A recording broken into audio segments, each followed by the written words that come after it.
diinatti amanteesna lattum ormatti qawwaakum mul'istum diinatti amante.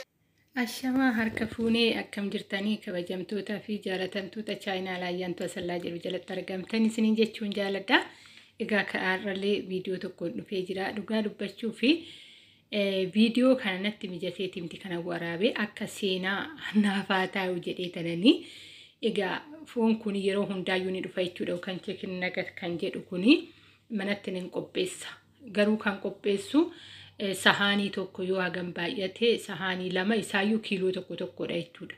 Ni dhufa hojjedheeta firiijii keessa taa'a gaafa nyaatamu barbaadan mokoronii wajjin hin xabbasameeti kan hojjetamu waan ta'eef firiijii keessa hojjedhee firiijii keessa galchee tanan achi gaafa nyaatamu baasee xabbasa jechuudha. Amma dhugaa dubbachuuf deemuuf ka'eetoo jira. Erga biyya deemuu ka'ee wantoota hundaa firiijii keessatti teechifatte jechuudha. Wanni kun chicken nagatiin kun baay'ee yeroo namatti fudhata.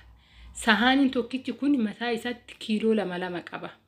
Kan ishii fiddee dhufte jechuudha. Walumaa galatti karaa kiiloo 7 maal fiddee dhufte sahanii isa guddaa kana xiqqoo jedhee guute yeroo inni jechuudha. Amma laaloo muraa jiru kanan kan isinitti argisiise. Hunduuyyuu shanamee mulaa akkan harkatti isinitti argisiise kana kunoo laala akkatti bishaan keessatti naqee sahanii kana guutee jira jechuudha.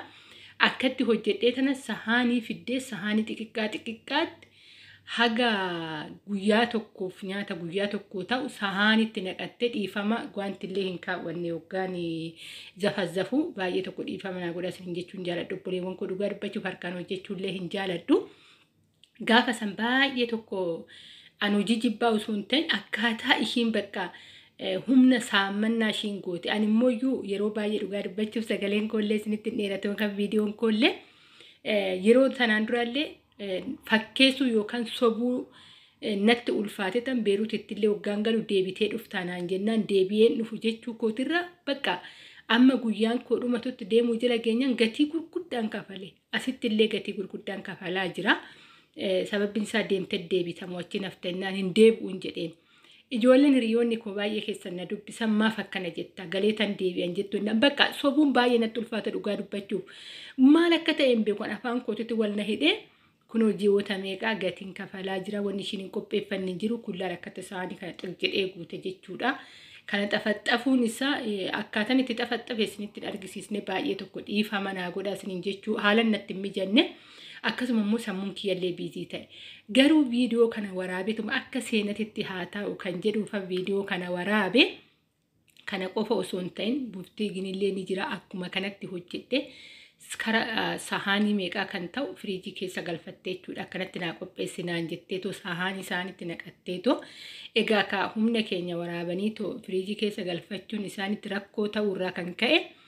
Akkatti kunoo lafa jalatti nama qopheessisiifatanii dhugaa dubbachuuf ganaa wantoota baay'eetu na eeggachaatu jira amma guyyaa deemte jechuudha. Rabbillee obsa naaf haa kennu. Warroonni tooftaa akkasitti beektan dhugaa jirtu dubbachuun lafa kanatti nama akkan jiraachisne argee jira ofirraanu jechuudha. Yeroo baay'ee dhuguma jirtu dubbadhee aarsaa kafaluu naa wayya jechuufin jireenya koo keessatti aarsaa gurguddaa kafaleetoo beeka jechuudha. Kana qofa osoo ta'e waanuma jiru dubbachuu kootirra dhugaa jirtu dubbachuu kootirra lafa kana dhugaan hagam akka bootaa dhabde natti argisiisee jechuudha. Mana kana keessatti garuu waaqayyo haa galatomu.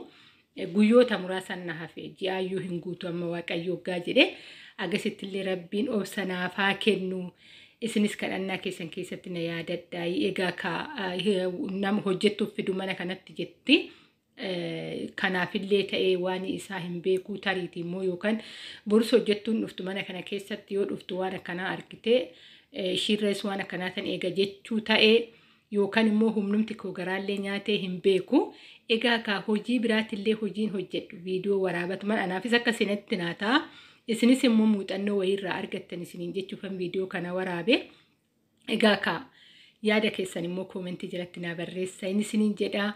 Akkaataan itti hojjedhe maal akkan itti naqee kanatti tanaan dura viidiyoo kiyya duraanii osoo moonitaayiziin ta'in hojjedhe tokko ni jira. As jala seentanii warroonni hojjechuu barbaadanillee biyya keenyatti illee dhugaa dubbachuu fi ni hojjetama. Sababbiin isaa wanna guddaa miti gatii guddaa waan nama gaafatu miti jechuudha. Garuu foon lukkuu manatti qalan foon ofirraan qabdu lukkuu manatti qalan akkuma beektan. garuu supermarkeetti dhaabbitanii too yoo qabeenyi jiraate jechuudha. Garuu amma yeroo kanatti biyyuma keenya rabbi nagaa nu haa godhu. Nyaataaf dhugaatii yaadurraa rabbiin biyya keenya nagaa nu haa godhu. Haala kanaan hojjedhe akkatti kukkutuun isaatuyyuu ni beektu halbee jala galchitee akka hin cinnetti qallistee too murta. Egaa kuni amma dura qimamiiwwan jedheet daakuu qimamii buuphaa waan akkasiisan itti cabsee sana walitti rukutee daakuudhaan rukutaa achi keessa cuubaa kan ammoo kan daabboo goggogaa daakamee too gurguramu warroonni hojjettanii beektanii jirtu dheetan yaada isaan rukutaa akkatti xafaxafee jechuudha. Akka qixxaatti xafaxaftu isa minxaafii irratti nyaata san afattaniitu jechuudha. Akkasittan hojjedhe. Garuu yeroon isa rukutee akkaataatti qopheeffadhu ifa manaa godhaa yeroo biraatan yoo haalli naa mijate amma mana kanatti xumuramee jira yoo danda'ame biyya kootitti guyyaan akkanatti haftiree naftu nullee gaafa tokko akka namaatitti ni jiraanna jennee abdii qabna. Abdiin immoo nama yeellessu yoo naa danda'ame ammaachi biyya kootittan isinitti argisiisaa isiniin jedhaa obboleewwan koo kana fakkaata. Waanuma hundaafuyyuu rabbiin obsan waa kennu nuti kan biyyaa baane fi ni argannaadha. Argannaa kana keessatti immoo inni guddaan qarshiin jiyaan deemtee dhufte. Guyyaadhanii miti sa'aa tokko keessatti qormaata baay'ee dabarsina biyya ormaa keessatti jechuudha dhugaa dubbachuuf. Garuu tamasgeeni haa ta'u haaluma kam keessattuu gargaarsa isaa nuuf laate guyyoota kana eegneetoo jirra dhugaa dubbachuuf. Mana kana oggaa furan taa'ee ijoollee isaanii warroonni mana ijoollee hojjettanii beektanii keessattuu immoo ijoollee warra Gibxoota baay'ee ulfaatu jechuudha. Namoonni beektan tariitii beekuu dandeessanii warroonni mana isaanii hojjetanii namni manni hin jiru akka laayyeetti namatti hin dammaqanii obsa san hundaa rabbina laatee keessattuu mucaan hangafaa baay'ee akka namaatti osoo hin ta'in baay'ee ulfaataadha walumaa galatti warroonni ijoollee kasoo bira hojjettan rabbi isin laaffisee jira haga dhumaa rabbi isin laaffisu. Warroonni mana ijoollee amaxanyaa yookaan immoo ijoollee amala hin qabne hojjettan immoo rabbiin akkuma kiyya obsa isinii kenne nagaadhaan biyya keessatti isin haa deebisuun jechuun jaaladha. Ani waaqayyo waggaa jedhe ji'a tokkoyyuu hin guutuu guyyaas keessatti naafee garuu guyyaa tikkeetti naa dhufu ijaan hin beenne fi rabbi biraan hiikuu ga'ee jira. Garuu guyyaan takka harka waaqaa jirti. Waaqayyos immoo akkana gargaaru abdiin qaban isiniin jedha. Egaa haala kanaan samuuna kana haala kanaaniin hojjedhee galchaa jira firiijiin isiniin jechuu jaaladha. Kan immoo buftigii hin hojjenne viidiyoo hojjechuun isaanitti hin mijanne yeroo hojjedhu jechuudha dhugaa. Sammuun kiyyallee baay'ee biizii ta'ee hojii irratti hojiidha. Beektu warroonni ni galla jettanii too akka koo dhugaa jirtu dubbattan gatii akkamii akka nama baasisiisu. Egaa ani immoo baay'een ofii kiyyaa mormilleedha jechuudha. Amma warra kana dhugaa jiruun itti himamoo lakkinan deebi'an jedha. Ani waan natti ulfaate jecharrallee qarshii namaa karaa hin taane baasu osoo ana ta'ee hin jedha miidhaa beektu. Ani uumama kiyya keessatti biyyattu waan tokko yoggaa namni jedhi osoo ana ta'ee hoo nama kanaa kanan yaadu oduu ana ta'ee hoo kanan yaadu kun oduu ana ta'ee waa gaman miidhaman jedha yeroo hundaayyuu jechuudha. Garuu wanti kun hin beeku wanti ofirraa jaaladhus ni jira wanti ofirraa jibbus ni jira. Bakka kanatti nam miidhame malee fayyadamne jechuudha dhugaa jirtu dubbachuu kootitti baay'ee miidhame. Wantoonni hin miicamne hin jiru, wantoonni hin sirroofne hin jiru akka nama baqatu kanatti. Kanaafuu osoo nan dhufa jedhee garuu na qusatti na shilatti haalan na gaggeessitilleedha jechuudha. Garuu tamasgeen ittuman gammade kanatti illee jechuudha. Maaliif dhugaa jirtu dubbattee bakka aduun dhiite buleedhaa miti Oromoon illee. Kanaafuu dhugaa jirtu dubbadhee homaa gatii baasa hidheeta murteessee toote dubbadheen isiniin jedha. Egaa viidiyoon koo guyyaa har'aa kana fakkaata. Warri isinitti tole viidiyoo kana sheerii godhaa. Warroonni immoo maamila koo hin taane sabiskiraayibii godhuun maamila koo taasiniin jechuun jaaladha. Yoo waaqayyo jedhee fedha waaqayyo waggaa ta'e fuulduratti wantoota barumsa qaban wantoota ana irraa muuxannoo argadhe saba kootillee ni gargaara yookaan immoo obboleewwan koo hordoftoota koo ni gargaara jedhe fuulduratti wantoota adda addaa qabadheen dhufa jedhee yaada. Isa sanis immoo namni ni yaada waaqa kan itti namaa guutu. Egaa hir'uu ofii hunduuyyuu rabbiin guutama. Akkasuma immoo isinillee kadhannaa keessan keessatti na yaadadha. Akkuma amantii keessaniitiin isiniin jechuun jaaladha. Rabbisi biyya keenya hunduma caalaa nagaa nu haa godhu. waanuma feene illee nyaanne waanuma feene illee dhugne akkuma feene itti illee jiraanne jireenyi illee wuddii ta'ee dhugaa dubbachuuf baatee nagaa dhangaluun hunduma caalaa. Akkasuma immoo waaqayyo gamnu haa godhu. Mee warnuma immoo social media kanarratti illee deemu rabbi mee warma social media kanallee gabaa godhu dhugaa. Yeroo tokko biyya bichaa osoo hin ta'in warrumti miidiyaa kunuu akka cir jedhu hin barbaadan bakka waanuma xiqqoo fidanii afarsuu barbaadu. Wanti guddaanuu wanni ulfaatan baay'ee osoo jiru waan xiqqoo wayii kallattumaa adda addaatiin illee barbaadanii fidanii asitti wal afarsuun illee uumamee jira dhugaa. Waan akkanaa kanallee rabbiin nu gargaarii kana keessa irree nama baanu rabbiin waa godhu sammuu keenya illee bilisa nuuf haa godhu isiniin jechuun jaaladha.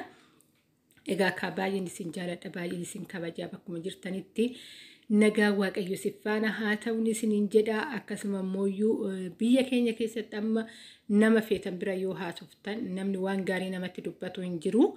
Egaa kana jennee immoo of miidhuu hin qabnu jechuudha. Duutillee boo'ichillee biyya ofii waliin bareeddi waan ta'eef akka biyyi ta'e taana.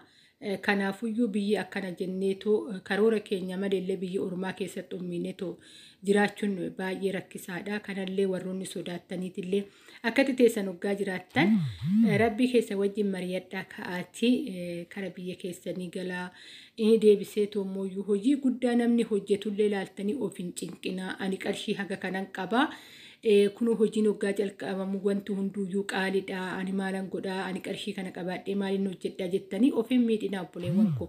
Hojiin abbaa sanii kanuma abbaa saniiti. Atis kan biraatiin milkoofta abbaas sunis kanaan milkaa jechuudha. Ejaa waan san hojjettee siif milkaa'uu dhabuu danda'a.